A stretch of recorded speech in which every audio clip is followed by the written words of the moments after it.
That text can wait. That call isn't worth a life.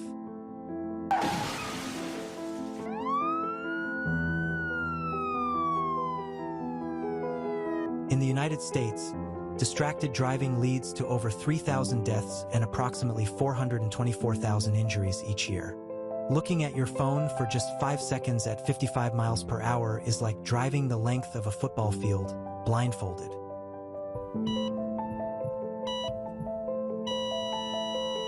Is that text worth never making it home?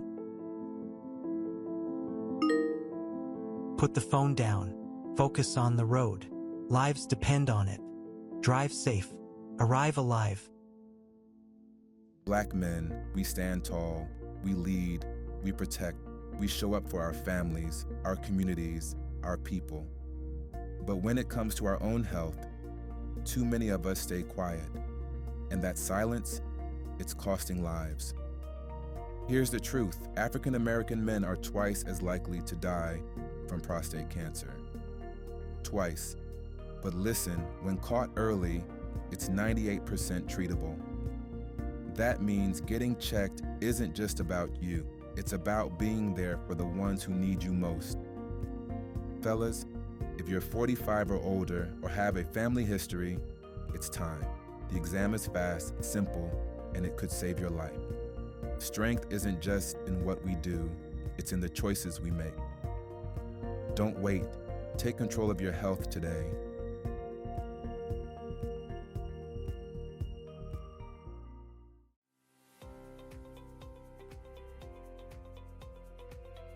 Breast cancer affects millions of women in the United States as the second leading cause of cancer-related deaths. Black women are especially at risk of developing and dying from breast cancer compared to women of other races. Early detection can improve treatment outcomes and save lives. Mammograms are a powerful tool in the detection and fight against breast cancer. A mammogram is a quick X-ray that can identify abnormalities in the breast long before they can be physically felt. Every woman aged 40 years and older is entitled to a free mammogram under the Affordable Care Act every year. Make mammograms a priority in your healthcare routine. It's a small step that can have a huge impact on your health. Let's work together to empower women. I just want to welcome everyone here as we here in Massachusetts recognize Urban Agriculture Week, but I want to talk specifically about some of the things we're doing in the city of Everett. But before I do, I want to welcome my dear friend Congresswoman Ayanna Pressley. She told me she's under the weather today, but she still gave me a hug. So if I'm sick in 2 days, I'll call you. We're going to have a talk. But I did want to welcome you here to the city of Everett, and I've been honored to have you in my community for multiple times in the first 7 months in office. So I'm grateful for your partnership and your friendship. Commissioner Randle, thank you for being here as well today. And I want to thank both of you for the incredible work you do in the area of food access and trying to solve, in an urban area, what is a critical problem right now. And you're here at this beautiful urban garden. And I want to say it opened around 2015 or 2016. Am I right to say that? 2015. So this is one of the places here in this urban community where people can find healthy, nutritious food options right here in their backyard. But many of you know that Everett is known as what's called a food swamp, where the number of stores and establishments that sell highly processed, less nutritious food far outnumber the numbers for folks who provide healthy options. And so one of the challenges we face as a community, as a Commonwealth, as a society, is making sure that those options are available to the largest segment of our communities that we can make happen. So this garden is one spot. I'm proud to say this year, for the first time in 10 years, we reintroduced the farmers market in Everett Square, which runs on a bi-weekly basis this summer. My hope for next summer is to run that on a weekly basis. And I also will say that the vendors who use that or come to that farmer's market are also required to accept EBT and other options so that people in low-income categories can access that farmer's market as well. So I'm proud of that. But there's far more work to do. The City of Everett has established a Food Policy Council that's been doing incredible work in studying and deriving policies around food access and bringing nutritious foods, healthy foods into the community, making sure there's access. And I'll be proposing to the City Council, presenting to the City Council shortly, the work of that Food Policy Council. But that's just the beginning. I know we're going to have a great conversation today. I wanted to say hello, and I just wanted to tout some of the stuff we're doing in Everett, Congressman. I hope you're going to appreciate that. And also want to say hello to my favorite member of the legislature, Joe McGonigal. You're not here, are you? Sal DiDomenico, State Senator. Senator, always good to have you. He's a great partner as well. But thank you for being here in Everett today. Enjoy.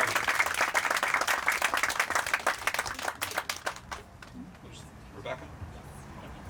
Thank you.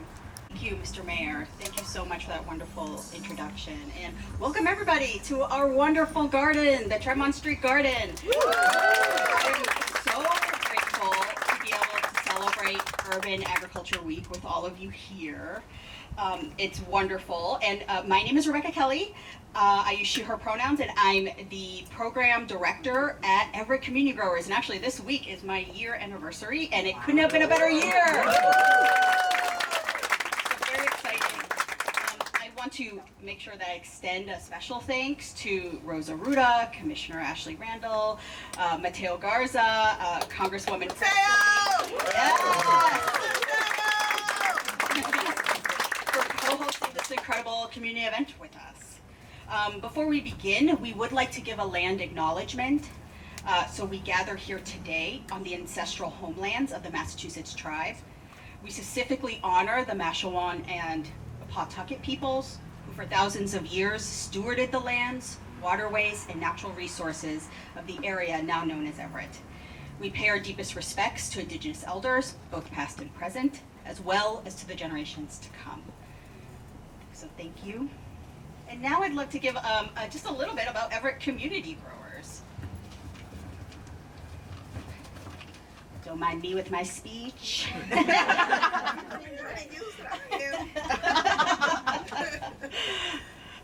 So ECG began as a grassroots initiative of residents who had no space to grow food at home and desired to make positive change in their community.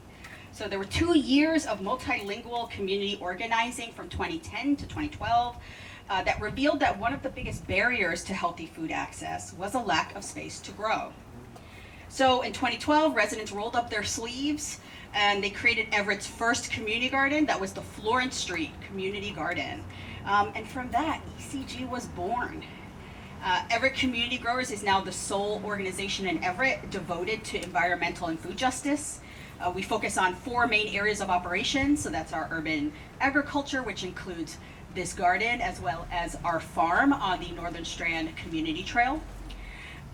We also focus in on youth workforce development with our wonderful youth crew who work at our farm over the summer, community engagement, as well as policy change through advocacy and community advocacy. We are proud to work alongside a diverse intergenerational coalition of Everett residents. Sorry, I'm like losing my place. And, we can see your people, we don't know that. What am I doing? We are proud to work alongside a diverse intergenerational coalition of Everett residents who channel their lived experience with displacement and food insecurity into community-led initiatives. But we didn't stop at the one garden. The Tremont Street Community Garden, the one you're standing in right now, was created after a successful neighborhood advocacy campaign turned an underused city-owned parcel of land into a vibrant growing space. In 2016, we built our Northern Strand Community Farm, and in 2018, we launched a youth crew, which is now our flagship program, providing living wage jobs and skills training through a food justice curriculum. It's also the only youth jobs program in the city that provides agricultural training. In 2021, we started our Broadway farm in the heart of the city, and from 2021 to 2024, all of the food grown at both of our farms were sold at HIP certified farm stands and to Everett Public Schools, as well as donated to local families. ECG is also a proud founding member of the Healthy Neighborhood Study, the largest resident-led research project in the country, focused on gentrification, climate change, and health impact. We have a couple of our colleagues here today. Chanel wave, please. These are our colleagues at the Conservation Law Foundation. We also have our colleagues at MIT and at MAPC today, who we are co-conveners alongside and are great leadership partners with the Healthy Neighborhood Studies. And today we've used the momentum from the Healthy Neighborhood Studies to build a Healthy Neighborhoods Network, where neighbors across the state get together to address the challenges that are in their neighborhoods through community-built actions. So thank you. Thank you so much.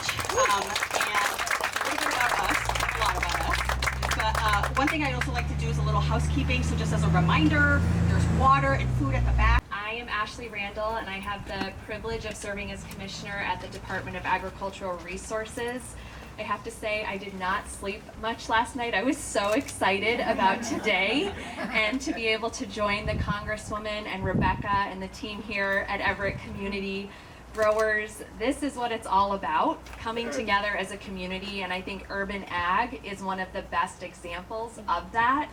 I was at an urban ag event the other day, and we were talking about what urban ag really means in communities, and that's what we want to hear from each of you today. But one of the things that was said, and I think it's really beautiful and resonates, is that it's sustenance for our souls, but it's also sustenance for our community. And I think that is what really rings true with urban ag. And when we look at the vibrant gardens here, how it's community showing up and taking care of community with food production and making sure that there are culturally appropriate and relevant crops available to meet the needs of our communities when we see 40% of members of the Commonwealth facing food insecurity today. And all of the work that each of you are doing, whether you are one of the growers or you're an advocate supporting community organizations, thank you from the bottom of my heart for all that you do. This is what it's all about. My heart is just filled with joy seeing all of you here today and being able to have this conversation. Urban Ag Week is one of my favorite weeks of the year. It's just a beautiful celebration of how we're taking care of each other and showing up. I want to recognize Rosa Ruda from our team, who's our Urban Ag coordinator.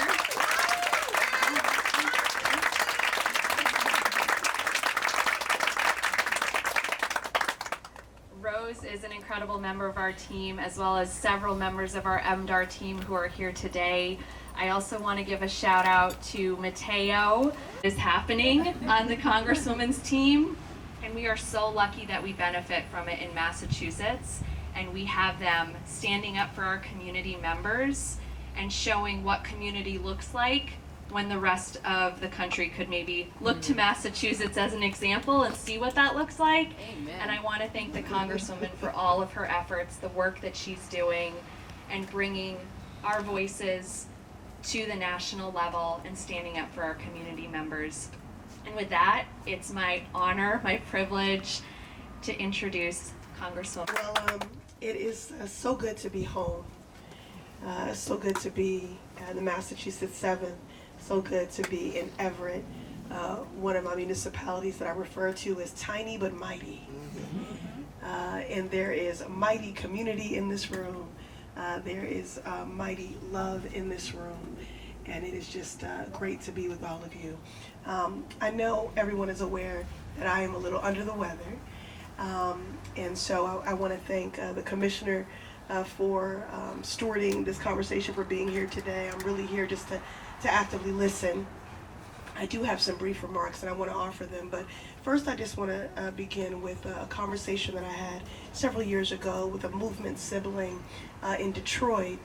You know, I was talking about the work of food justice, and I was talking about food deserts, and an activist stood and asked that I would not use the term food desert anymore, because what actually they are food apartheid systems, that they are designed, in that way, and that we all have the capacity and the potential to grow, to farm, with the education, with the tools, and with the land. And so I just want to thank all of you for being an incredible model of what is possible. Not only, the people in this room, some that I've known for decades, they are dreamers. They're radical dreamers here, but also incredible doers. And this is an example of that radical dreaming, but doing that radical work, and a reminder of what is possible. And it's one of the reasons why I am so proud to be the Congresswoman representing the Massachusetts 7th Congressional District. That being said, this district is one that is diverse, dynamic, and deeply unequal. And that is true across all outcomes, including and especially health outcomes, including and especially food access. And Coretta Scott King once said that starving a child is violence. Contempt for the working man is violence. Medical neglect is violence. What's so deeply upsetting about the inequities that we bear witness to, that we navigate, that we experience, is that none of them are naturally occurring. They are manufactured, they are man-made by policies. Policy violence. Hunger is a policy choice. It is a humanitarian crisis.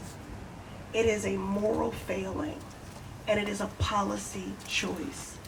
And one of the reasons why I'm so proud to be shoulder to shoulder with a global champion in this work, and Congressman Jim McGovern of Worcester. Let's give it up for our congressman, for my brother.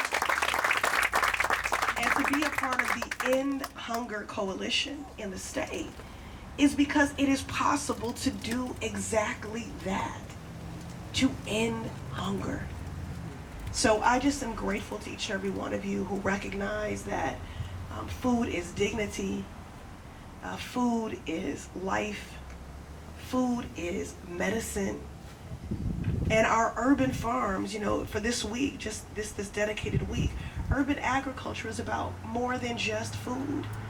Our urban farms grow communities. Crops teach our children to value the foods that nourish them and the ecosystems that produce them. Green spaces combat the heat island effect and advance biodiversity and climate resilience.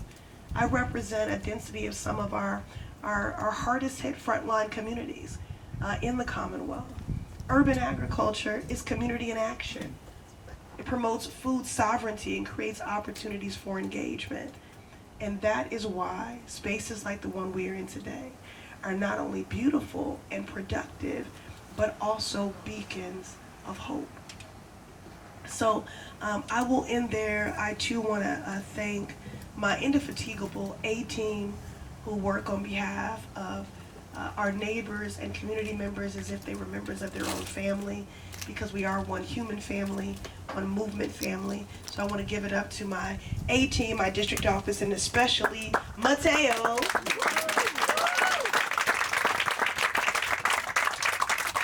I want to thank my movement sibling in service and good trouble, Rosa Ruda, for many, many decades. Commissioner Randle, for your leadership and for your partnership in organizing this event. Of course, Rebecca. I want to thank Lenka and the rest of the team at ECG. I want to acknowledge our incredible young people. One of the things that I love about this movement is the intentionality of mentorship and intergenerational community. We don't see that as often as we need to. So I'm so grateful for the intentionality of this movement. I want to thank Patricia Spence, who for the past 12 years led the Urban Farming Institute in Mattapan. Pat, we are so grateful. I just want to bring her into the room. Pat, ever so grateful. Thank you for your labor of love and dedication to the Boston community. And so now we're going to turn it over to all of you. You all know that I practice the ethos that the people closest to the pain should be the closest to the power, driving and informing the policy making. I thank you, Mr. Mayor, for your partnership and your leadership. I thank you, Councilor Rogers. I thank you, Senator DiDomenico, for your partnership. It's so important. I see you all in the community everywhere to be proximate to community, proximate to the problem, proximate to the expertise. Because when we are intentional in being proximate, we better understand the intersectionality of our challenges, the nuances, the complexities, but it's also where we harness the best solutions. And I want to end on that note and say, I don't want to get too political, but I'm not one of those folks that's telling you, just wait until the Democrats get the gavel, and then this will be the power. We have power right now. That's right. You all are examples of that power right now. We just have to righteously steward it. You all are inspiring examples of what is possible when we each bring our gift to the work of resistance and progress. We have power right now. But when we get the gavel, I do want to be prepared to not only do the work of restoration, but of reconstruction. Yes. And I want to start that conversation now. Yes. And take my cues from community about what does it really mean to build back better, to not just restore to an unjust status quo that was already not meeting the needs, the material needs of every member of our community. So, I thank you all. That text can wait. That call isn't worth a life.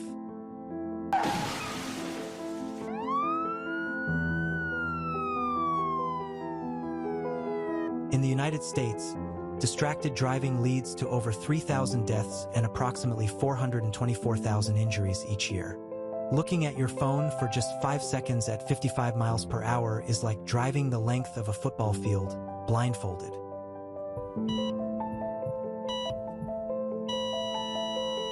Is that text worth never making it home? Put the phone down. Focus on the road. Lives depend on it. Drive safe. Arrive alive. Black men, we stand tall, we lead, we protect, we show up for our families, our communities, our people. But when it comes to our own health, too many of us stay quiet. And that silence, it's costing lives. Here's the truth. African American men are twice as likely to die from prostate cancer. Twice. But listen, when caught early, it's 98% treatable. That means getting checked isn't just about you. It's about being there for the ones who need you most.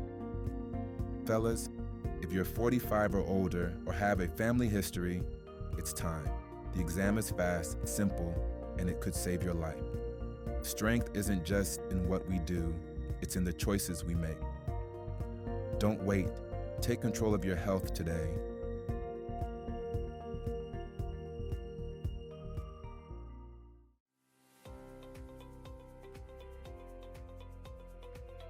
Breast cancer affects millions of women in the United States as the second leading cause of cancer-related deaths.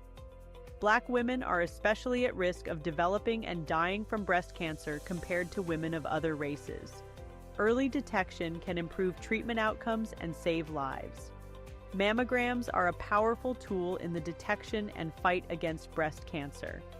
A mammogram is a quick X-ray that can identify abnormalities in the breast long before they can be physically felt. Every woman aged 40 years and older is entitled to a free mammogram under the Affordable Care Act every year. Make mammograms a priority in your healthcare routine. It's a small step that can have a huge impact on your health. Let's work together to empower women.